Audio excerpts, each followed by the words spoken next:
Another special day here at the Andiamo Run. Year after year, they outdo themselves. All of the riders come out and support regardless of the weather, and we are so thankful at Englewood Hospital and Medical Center.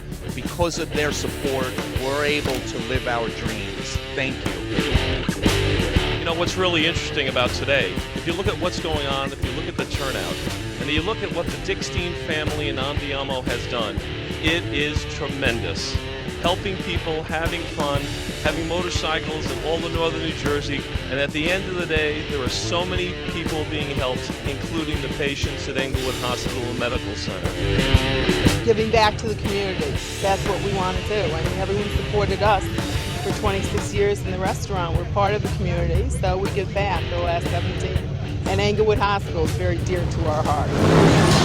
We get very emotional about this run every year because it's great to have so many people support us, and it's great when we write our checks and look at the faces of the recipients.